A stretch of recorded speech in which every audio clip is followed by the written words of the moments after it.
Capítulo 5. A cura da alma. Muitos dos que iam ter com Cristo em busca de auxílio haviam trazido sobre si a enfermidade. Todavia, ele não se recusava a curá-los. E quando a virtude que dele provinha penetrava nessas pessoas, elas experimentavam a convicção do pecado, e muitos eram curados de sua enfermidade espiritual, bem como da doença física. Entre esses estava o paralítico de Cafarnaum. Como leproso, esse paralítico perdera toda a esperança de restabelecimento. Sua doença era o resultado de uma vida pecaminosa e seus sofrimentos eram amargurados pelo remorso.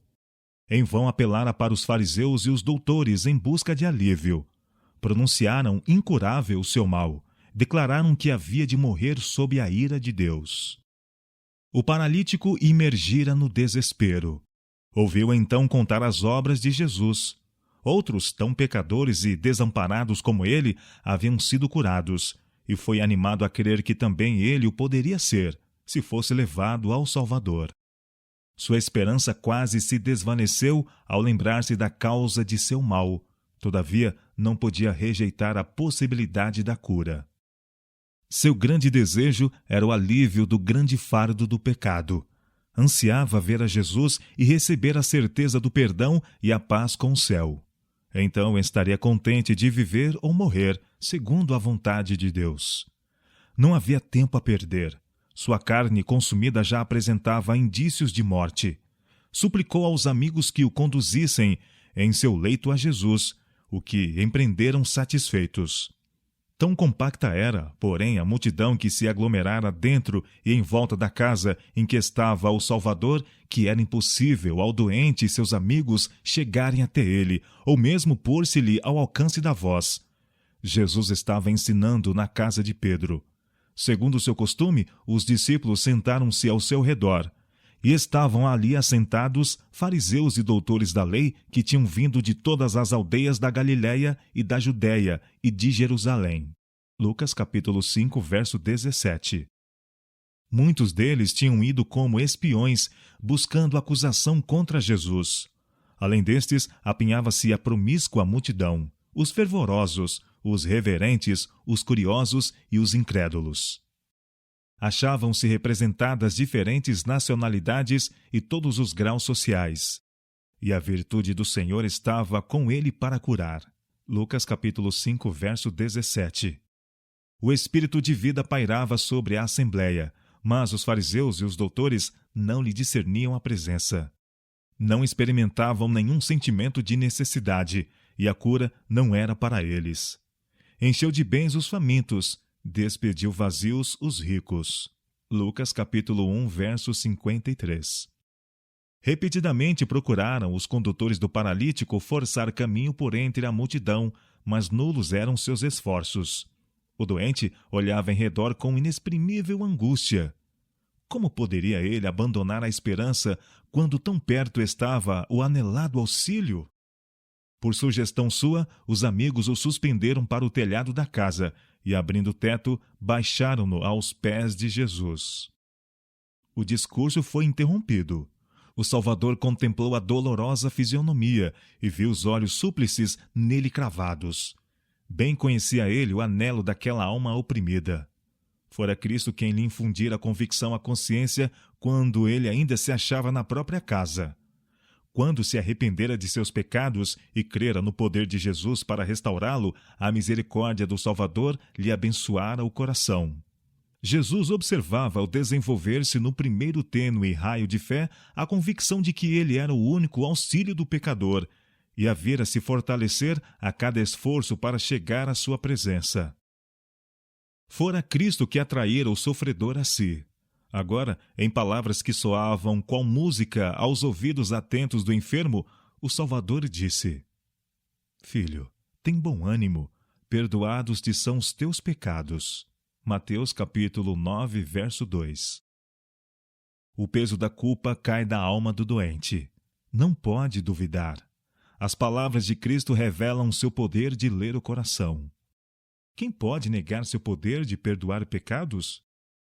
A esperança toma o lugar do desespero, e a alegria o do opressivo acabrunhamento.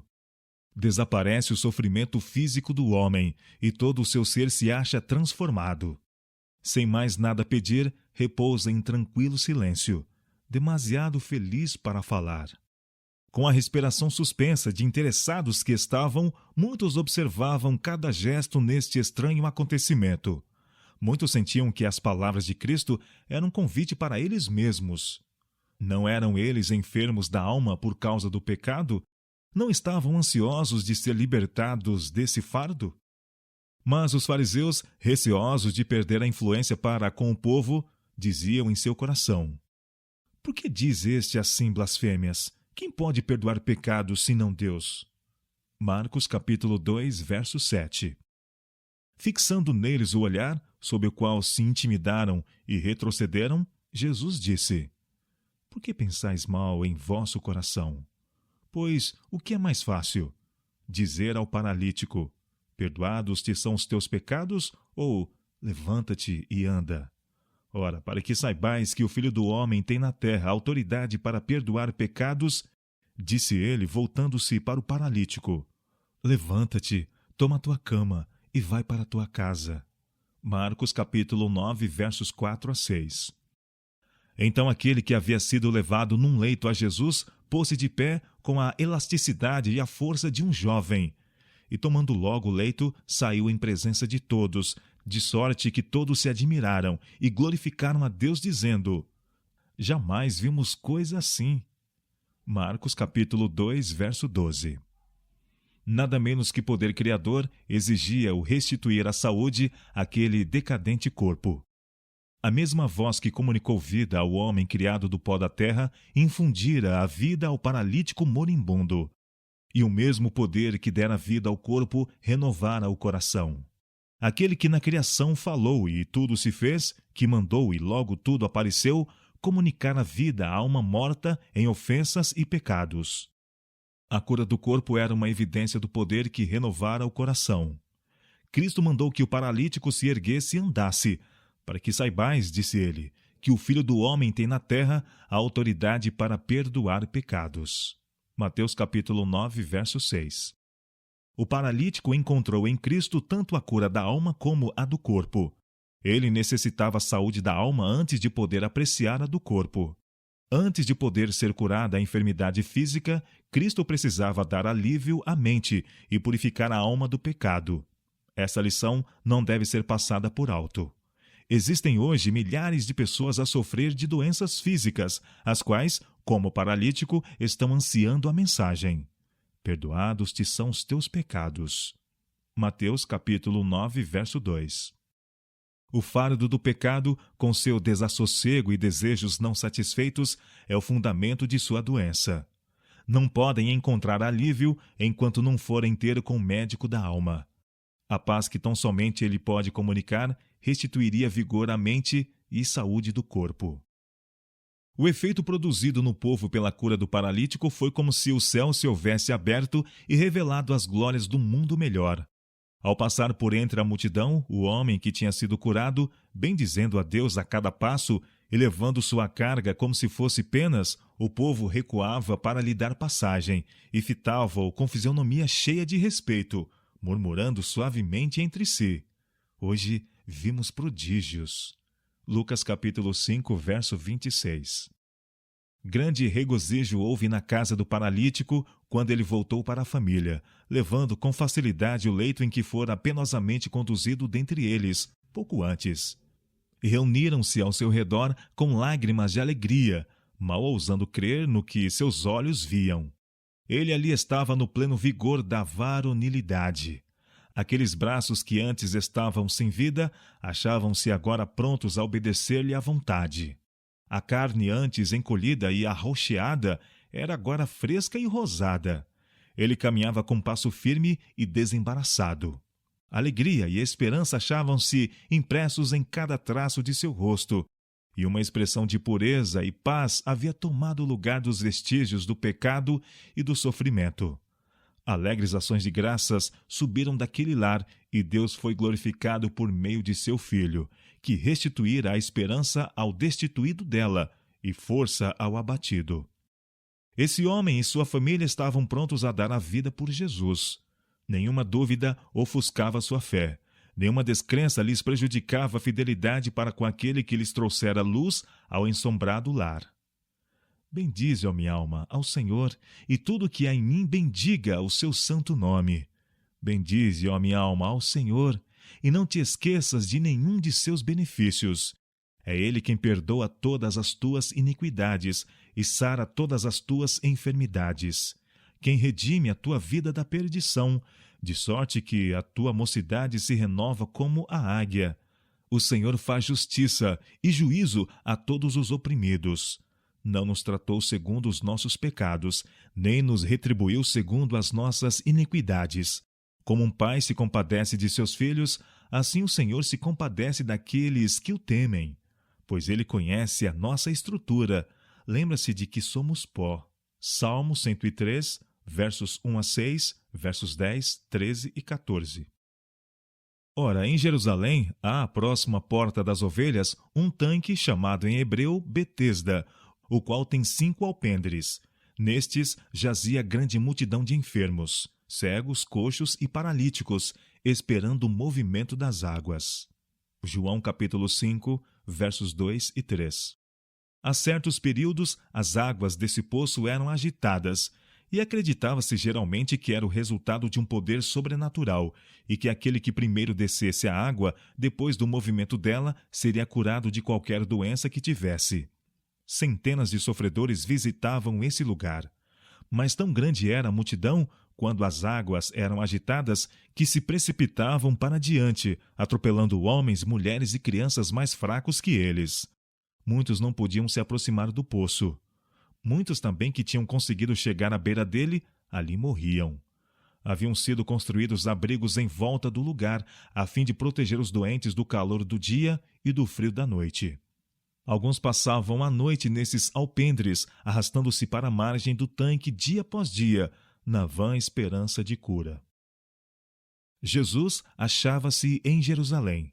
Caminhando sozinho, em aparente meditação e oração, chegou ao poço. Viu os míseros aflitos vigilantes por aquilo que julgavam sua única oportunidade de cura. Ele almejava exercer seu poder restaurador, curando cada um daqueles sofredores. Mas era sábado. Multidões estavam se dirigindo ao templo para o culto, e ele sabia que tal ato de cura despertaria o preconceito dos judeus, os quais cerceariam sua obra. Mas o Salvador viu um caso de supremo infortúnio. Era o de um homem que estava inválido há 38 anos. Sua doença era, em grande parte, resultado de seus hábitos maus. E era considerada como um juízo de Deus. Sozinho e sem amigos, sentindo-se excluído da misericórdia de Deus, o enfermo havia passado longos anos de miséria. Na hora em que se esperava o movimento das águas, os que se compadeciam de seu desamparo o levavam para os alpendres. Mas, no momento exato, ninguém o ajudava a entrar. Ele vira a agitação das águas, mas jamais conseguira chegar além da margem do tanque. Outros mais fortes que ele imergiam primeiro. O pobre e impotente enfermo não podia competir com a multidão mais ágil e egoísta. Os persistentes esforços na perseguição daquele único objetivo e a ansiedade e contínua decepção estavam minando rapidamente as forças que lhe restavam. Jazia o enfermo em sua esteira, erguendo às vezes a cabeça para olhar o tanque, quando o terno e compassivo rosto se curvou para ele, e lhe prenderam a atenção as palavras. Queres ficar são? João capítulo 5, verso 6. Nasceu-lhe no coração a esperança. Sentiu que, de alguma maneira, lhe viria auxílio. Mas logo se dissipou o clarão dessa esperança. Lembrou-se de quantas vezes tentara chegar ao poço e tinha agora pouca probabilidade de viver até que ele fosse novamente agitado. Voltou-se fatigado, dizendo: Senhor, não tenho homem algum que, quando a água é agitada, me coloque no tanque, mas enquanto eu vou, desce outro antes de mim. João capítulo 5, verso 7. Jesus ordena-lhe: Levanta-te, toma a tua cama e anda. João capítulo 5, verso 8. Renovada a esperança, o enfermo olha para Jesus.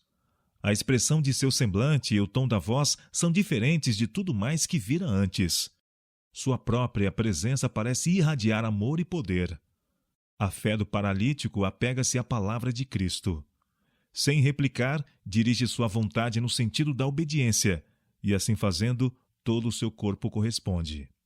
Cada nervo, cada músculo vibra com uma nova vida, e sadia ação vem aos membros paralisados. Num salto, ei-lo de pé e põe-se a caminho com passo firme e desenvolto, louvando a Deus e regozijando-se no vigor que acabava de receber. Jesus não dera ao inválido qualquer certeza de auxílio divino. O homem poderia ter dito: Senhor, se me puseres são, obedecerei a tua palavra. Poderia haver-se detido para duvidar, tendo assim perdido seu único ensejo de cura. Mas não, ele creu na palavra de Cristo, creu que estava são, fez imediatamente o esforço, e Deus lhe deu poder, determinou andar, e andou. Agindo segundo a palavra de Cristo, foi curado. Pelo pecado, fomos separados da vida de Deus. Nossa alma acha-se paralítica. Não somos, por nós mesmos, mais capazes de viver uma vida santa do que o impotente homem era capaz de andar. Muitos compreendem sua impotência. Anelam aquela vida espiritual que lhes trará harmonia com Deus e estão se esforçando por obtê-la. Mas em vão. Em desespero, clamam: Miserável homem que sou, que me livrará do corpo desta morte? Romanos capítulo 7, verso 24. Que essas almas abatidas, em luta, olhem para o alto. O Salvador inclina-se sobre a aquisição de seu sangue, dizendo com inexprimível ternura e piedade: Queres ficar são? João capítulo 5, verso 6. Manda-vos levantar em saúde e paz. Não espereis sentir que estais são. Crede na palavra do Salvador. Ponde vossa vontade do lado de Cristo. Determinai servi-lo, e agindo em obediência à sua palavra, recebereis forças. Seja qual for a má prática, a paixão dominante que, devido à longa condescendência, prende tanto a alma como o corpo, Cristo é capaz de libertar e anseia fazê-lo. Ele comunicará vida aos seres mortos em ofensas. Porá em liberdade o cativo, preso por fraquezas, infortúnios e pelas cadeias do pecado. O senso do pecado tem envenenado as fontes da vida. Mas Cristo diz: Eu tirarei vossos pecados, dar-vos-ei paz. Comprei-vos com meu sangue. Sois meus. Minha graça fortalecerá vossa vontade enfraquecida. O remorso do pecado eu hei de remover. Quando vos assaltam tentações, quando vos rodeiam cuidado e perplexidade, quando deprimidos e desanimados vos achais prestes a ceder ao desespero, olhai a Jesus, e as trevas que vos envolvem dissipar-se-ão ao brilho de sua presença. Quando o pecado luta pelo predomínio em vossa alma e sobrecarrega a consciência, olhai ao Salvador. Sua graça é suficiente para subjugar o pecado. Que vosso grato coração, trêmulo de incerteza, se volva para ele. Apoderai-vos da esperança posta diante de vós. Cristo espera adotar-vos em sua família. Sua força ajudará sua fraqueza. Conduzir-vos-á passo a passo. Colocai nas suas a vossa mão, e deixai que ele vos guie. Nunca julgueis que Cristo está distante. Ele está sempre perto. Sua amorável presença vos rodeia. Procurai-o como alguém que deseja ser achado por vós. Deseja que não somente lhe toqueis as vestes, mas que caminheis com ele em constante comunhão.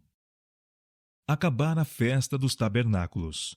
Os sacerdotes e rabis em Jerusalém haviam sido logrados em suas tramas contra Jesus, e ao cair da noite cada um foi para sua casa. Porém Jesus foi para o Monte das Oliveiras. Fugindo à agitação e confusão da cidade, às turbas ansiosas e aos traiçoeiros rabis, Jesus desviou-se para o sossego dos bosques das oliveiras, onde podia estar a sós com Deus. De manhã cedo, porém, voltou ao templo, e, ajuntando-se o povo em torno dele, sentou-se e pôs-se a ensinar. Foi logo interrompido. um grupo de fariseus e escribas aproximou-se dele, arrastando consigo uma mulher possuída de terror, a quem com veemência e dureza acusavam de haver violado o 7º mandamento. Empurrando-a para a presença de Jesus, disseram, com hipócrita manifestação de respeito: Mestre, esta mulher foi apanhada no próprio ato, adulterando, e na lei nos mandou Moisés que as tais sejam apedrejadas. Tu, pois, que dizes? João capítulo 8, versos 4 e 5. Sua fingida reverência encobria uma trama astutamente urdida para sua ruína. Se Jesus absolvesse a mulher, seria acusado de desprezar a lei de Moisés. Se a declarasse digna de morte, poderia ser acusado aos romanos como alguém que pretendia autoridade que unicamente a eles pertencia. Jesus contemplou a cena. A trêmula vítima em sua vergonha, a fisionomia dura dos dignatários, destituídos de simples piedade humana. Seu espírito de imaculada pureza como que recuou do espetáculo. Sem dar nenhum sinal de haver ouvido a pergunta, curvou-se e, fixando os olhos no chão, pôs-se a escrever na areia. Impacientes com sua demora e aparente indiferença, os acusadores aproximaram-se mais, insistindo em lhe chamar a atenção para o assunto. Mas, quando seus olhos, seguindo os de Jesus, caíram no chão a seus pés, suas vozes emudeceram. Ali, traçados diante deles, achavam-se os criminosos segredos da vida de cada um. Erguendo-se e fixando os olhos nos astuciosos anciãos, Jesus disse: Aquele que dentre vós está sem pecado, seja o primeiro que atire pedra contra ela. João capítulo 8, verso 7. E, inclinando-se, continuou a escrever. Ele não pusera de lado a lei mosaica, nem desrespeitara a autoridade romana. Os acusadores foram derrotados. Agora, havendo-lhes sido arrancadas as vestes de pretendida santidade, ali estavam, culpados e condenados, em presença da infinita pureza.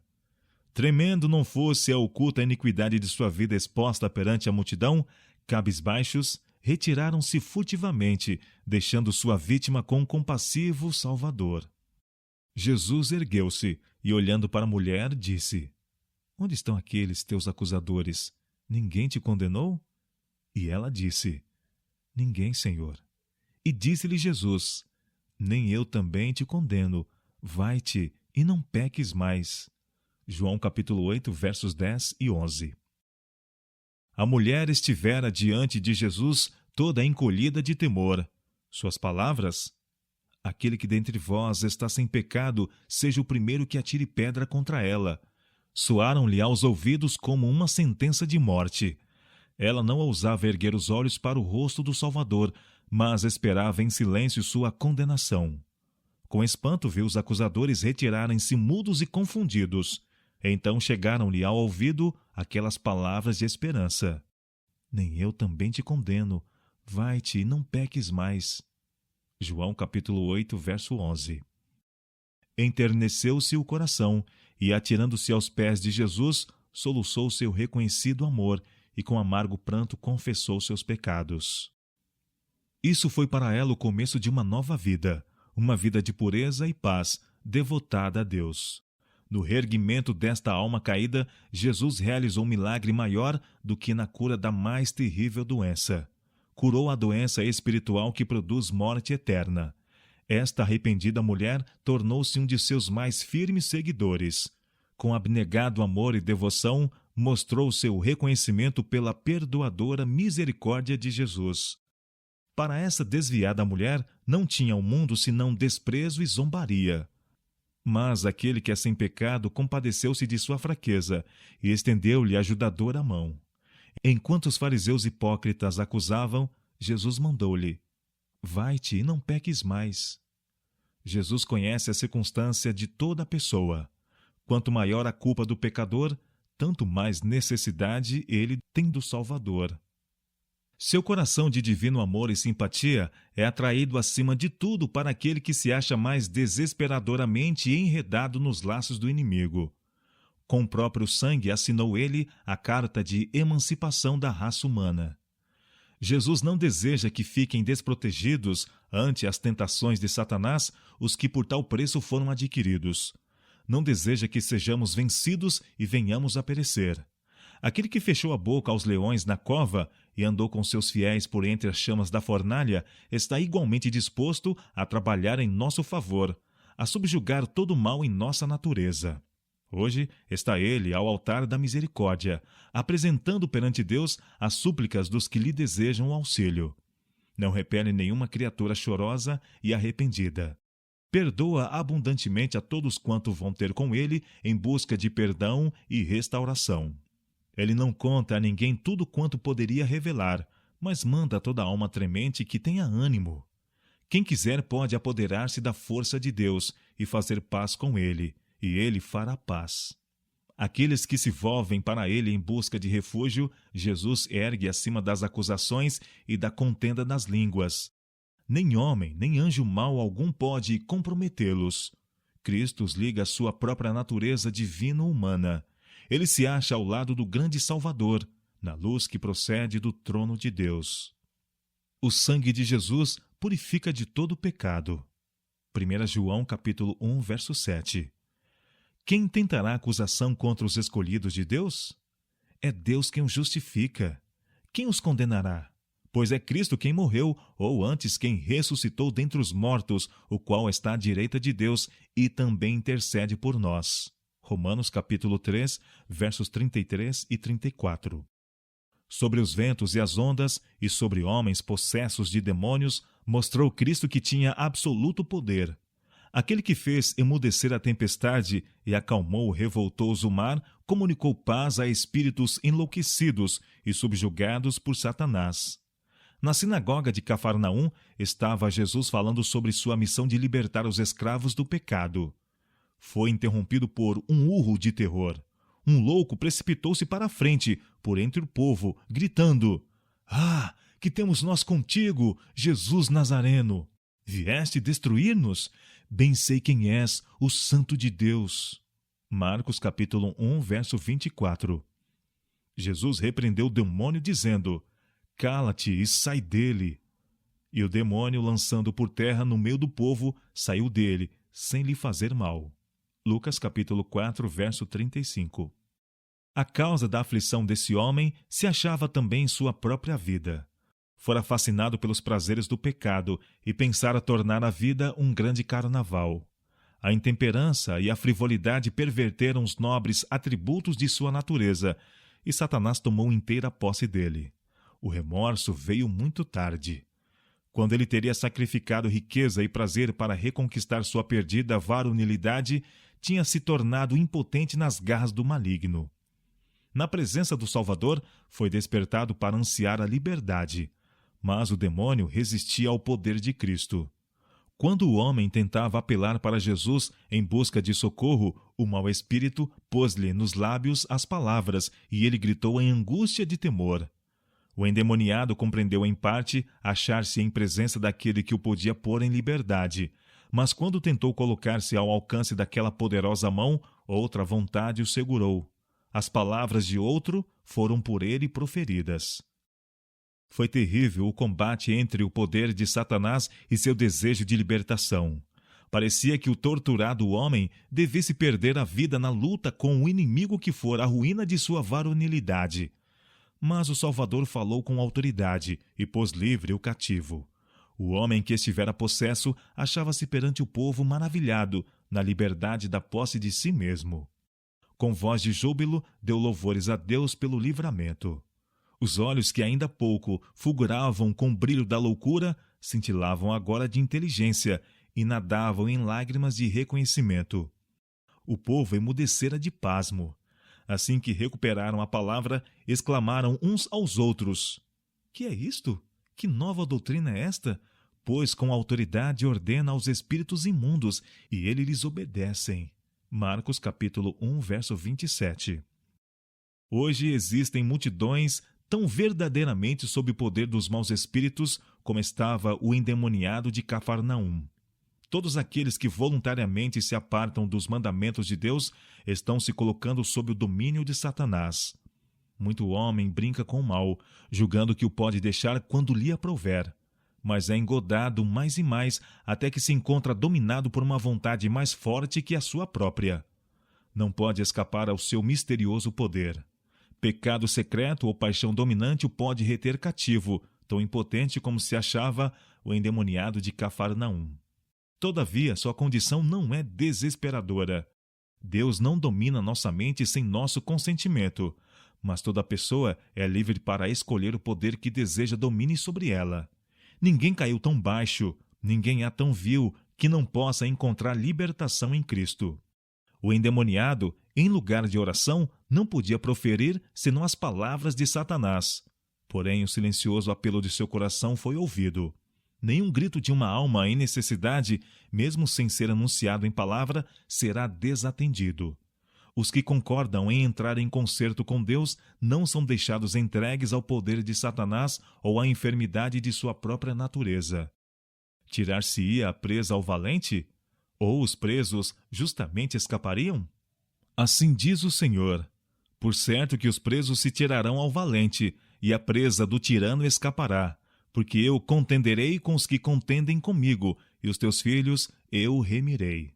Isaías capítulo 49, versos 24 e 25.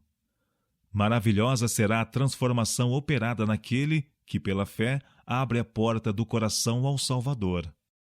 Como os 12 apóstolos, os 70 discípulos a quem Cristo enviou mais tarde receberam dons sobrenaturais como selo de sua missão. Quando sua obra estava concluída, voltaram com alegria dizendo: Senhor, pelo teu nome até os demônios se nos sujeitam. Lucas capítulo 10, verso 17. Jesus respondeu: Eu vi a Satanás como um raio cair do céu. Lucas capítulo 10, verso 18. Dali em diante, os seguidores de Cristo deviam olhar Satanás como um inimigo vencido. Na cruz, devia Jesus ganhar a vitória para eles. Essa vitória ele desejava que aceitassem como sua própria. Eis, diz ele, que vos dou poder para pisar serpentes e escorpiões e toda a força do inimigo, e nada vos fará dano algum. Lucas capítulo 10, verso 19. O onipotente poder do Espírito Santo é a defesa de toda a alma contrita. Cristo não permitirá que ninguém que em arrependimento e fé haja clamado por sua proteção passe para sob o poder do inimigo. É verdade que Satanás é um poderoso ser, mas, graças a Deus, temos um todo-poderoso Salvador que expulsou do céu o maligno. Satanás se agrada quando magnificamos seu poder. Por que não falar de Jesus? Por que não engrandecer seu poder e amor? O arco-íris da promessa, circundando o trono de Deus no alto, é um perpétuo testemunho de que Deus amou o mundo de tal maneira que deu seu Filho unigênito, para que todo aquele que nele crê não pereça, mas tenha vida eterna. João capítulo 3, verso 16. Ele testifica diante do universo que Deus nunca abandonará seu Filho na luta com o mal. É para nós uma garantia de força e proteção enquanto durar o próprio trono.